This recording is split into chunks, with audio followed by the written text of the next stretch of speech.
Jennifer Capriati. Ela foi uma prodígio do tênis em queda livre. Aos 14 anos, era a queridinha olímpica, mas aos 17, já tinha uma foto de ficha policial na Flórida. Como isso aconteceu? Roubando anéis de $15 porque a pressão parecia mais pesada que o ouro. Sua história de retorno parecia perfeita no papel e foi uma das mais marcantes. 3 títulos de Grand Slam e o número 1 do mundo. Not a mal, Cherto? Mas a aposentadoria arrancou o curativo. Longe do público, ela desabou. Analgésicos viraram um vício e ela entrou em depressão profunda. Em 2010, sofreu uma overdose e a notícia foi tratada como uma tentativa de suicídio. Ainda não era o fim para ela. Em 2013, a polícia a prendeu novamente por agressão após um término conturbado. As acusações foram retiradas, mas as manchetes gritaram mais alto que qualquer forenha das irmãs Williams que ela já enfrentou. Hoje, tudo parece estar indo bem para ela. Ela fala sobre saúde mental ao vivo no Instagram, mas o olhar ainda deixa uma pergunta: como tudo saiu tão errado? Sua história não é um estereótipo de loucura de desenho animado. É o resultado cru e sem filtro da fama precoce na adolescência. Um lembrete de que as batalhas mais intensas às vezes acontecem dentro da mente. Bob Hewitt. Witt era ouro nas duplas, 15 títulos de Grand Slam, uma Copa Davis, um busto de bronze no Hall da Fama em Newport. Mas fora da quadra, ele abusava das garotas que treinava. Sim, você leu certo. Isso acontecia há anos, mas ninguém suspeitava. Décadas depois, algumas sobreviventes corajosas decidiram falar. Elas mostraram cartas explícitas, ameaças e relatos de abusos que datavam dos anos 80. Em 2015, um promotor sul-africano levou o homem de 75 anos ao tribunal. Witt foi considerado culpado de 2 acusações de estupro e uma de abuso sexual de menores. Sua sentença total, 6 anos. O Hall da Fama virou o Hall da Vergonha. Seus patrocinadores desapareceram e o mundo do tênis o apagou completamente. Witt recorreu. Culpou memórias falhas, alegou saúde frágil, mas os juízes não aceitaram nada disso. Ele acabou cumprindo 3 anos e saiu em liberdade condicional por razões médicas em 2020, mas seu nome continua tóxico. É o canto mais sombrio da história do tênis. Hoje, suas histórias são notas de rodapé de crimes imperdoáveis. Sempre que fãs passeiam pelo Hall da Fama, passam por um pedestal vazio. É a prova de que alguns forenhas ecoam para sempre, mas pelos motivos errados. Boris Becker. Agora, este é um caso ao mesmo tempo trágico e bizarro. Boris Becker já foi o garoto de ouro do tênis. Ele venceu Wimbledon aos 17 anos, mas, após se aposentar, basicamente tentou acelerar sua própria série documental de crimes. Primeiro, teve problemas sérios com impostos. O cara devia milhões. Depois veio a falência. Depois, começou a esconder bens. E, finalmente, em 2022, foi condenado à prisão no Reino Unido. Prisão de verdade, por esconder troféus, propriedades e dinheiro para evitar pagar dívidas. Mas não era só sobre dinheiro.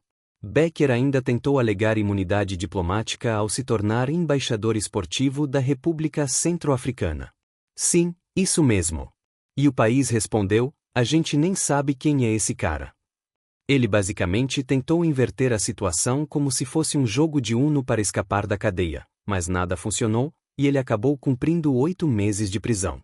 Imagina dizer para Boris em 1985, ei, tu vai ganhar Wimbledon 3 vezes e depois ser preso por esconder tua medalha olímpica no nome da tua namorada. Ele teria quebrado a raquete de madeira na tua cabeça. Becker está solto agora, fazendo podcasts e entrevistas como se tivesse passado férias. Mas, mano, tu foste da quadra central para a cela da prisão. Lee Nastase.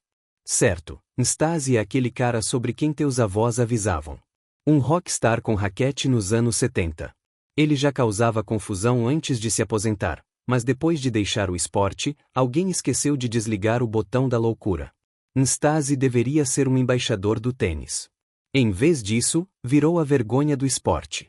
Em 2017, como capitão da Fed Cup da Romênia, fez comentários racistas sobre o bebê que Serena Williams esperava, deu em cima da capitã britânica durante uma partida e depois começou uma série de palavrões contra árbitros, jogadoras e jornalistas. Fez tudo isso durante a partida, na frente de crianças. Nastase foi banido imediatamente pelas autoridades, mas, infelizmente, não parou por aí.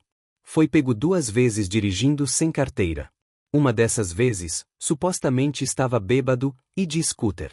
Esse cara transformou a aposentadoria em uma versão de Grand Theft Auto, edição Bucareste. E, quando alguém pergunta sobre seu comportamento, ele só dá de ombros e diz algo como: "Não posso fazer nada, é só minha personalidade." Cara, personalidade não te faz ser escoltado para fora da quadra como um vilão da WWE. Nastase é a prova de que, às vezes a fama não some junto com a aposentadoria. Ela apenas muda de forma, e nem sempre para melhor. A linha entre lenda e vergonha pode ser bem tênue, e Nastase é o exemplo vivo disso. Seus feitos esportivos continuam lá, registrados na história, mas são constantemente ofuscados pelas manchetes sobre seus escândalos. Ele mostra que, mesmo depois de deixar as quadras, algumas pessoas nunca conseguem se adaptar à vida comum longe dos holofotes. Em vez de ser lembrado como um campeão rebelde e carismático, Nastase se tornou uma caricatura de si mesmo, incapaz de reconhecer os próprios erros. E, para muitos fãs, isso é mais triste do que qualquer derrota em final de Grand Slam. Essas histórias, de Capriati, Witt, Becker e Nastase, lembram que o tênis, apesar de parecer um esporte elegante e cheio de glamour, também tem seus bastidores sombrios. Por trás dos troféus, das entrevistas sorridentes e dos aplausos, existem pressões gigantescas, escolhas erradas, às vezes, crimes imperdoáveis. A linha entre o sucesso e o desastre pode ser mais fina do que parece, e os holofotes, em vez de iluminar, podem queimar. O público costuma ver apenas os momentos de glória, mas raramente enxerga o preço pago por quem vive no topo. Alguns conseguem se reinventar, outros desmoronam. E, no final, as manchetes mostram que nem sempre a maior batalha é vencida dentro da quadra. No fim das contas, o tênis revela algo que serve para qualquer esporte ou carreira vivida sob pressão extrema. Fama não vem com manual de instruções. Para uns, é combustível para voos ainda mais altos. Para outros, é um peso que arrasta para quedas dolorosas. Jennifer Capriati teve uma ascensão meteórica, um retorno heróico, mas também cicatrizes emocionais que nunca desapareceram por completo. Bob Witt, por outro lado, usou a confiança de jovens atletas para cometer crimes hediondos, provando que nem todo ídolo merece pedestal. Boris Becker tentou driblar a lei como se fosse um adversário fraco, mas descobriu que a vida fora da quadra tem regras bem diferentes. E Ilie Nastase, incapaz de domar a própria personalidade explosiva, acabou transformando seu legado em uma piada amarga. O curioso é que, para o público, todos eles sempre serão lembrados, mas raramente apenas pelos títulos. A história de cada um virou um alerta sobre o custo da fama, sobre como o talento e o sucesso não blindam ninguém de consequências. E talvez esse seja o maior lembrete: o tênis é feito de pontos, games e sets, mas a vida não tem replay nem desafio eletrônico. Cada escolha conta, e as manchetes de amanhã podem ser tão implacáveis quanto o adversário mais difícil. Quando os fãs visitam o Hall da Fama, olham para bustos de campeões e para pedestais vazios. Uns representam glória eterna, outros, uma vergonha impossível de apagar. E isso mostra que, no fim, alguns forenhas podem ecoar para sempre, não por vitórias, mas pelos erros que jamais serão esquecidos.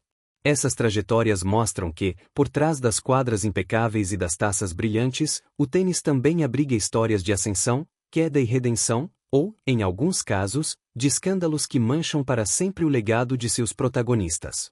Jennifer Capriati é o retrato da pressão esmagadora sobre jovens prodígios, uma carreira de conquistas impressionantes, mas marcada por lutas silenciosas contra a depressão e o vício, lembrando que a glória pode ter um preço devastador.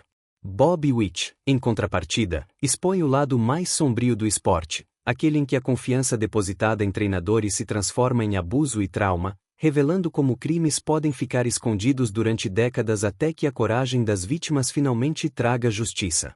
Boris Becker representa outro tipo de queda, a de um campeão que, após brilhar como um dos maiores nomes da história do tênis, não conseguiu lidar com os desafios da vida após a aposentadoria.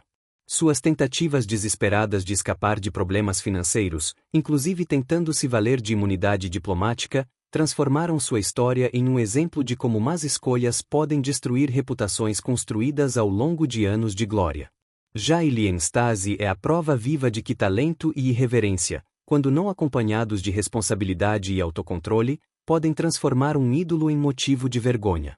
Seus atos polêmicos após deixar as quadras, do racismo ao desrespeito aberto a adversários e autoridades, ilustram como alguns campeões simplesmente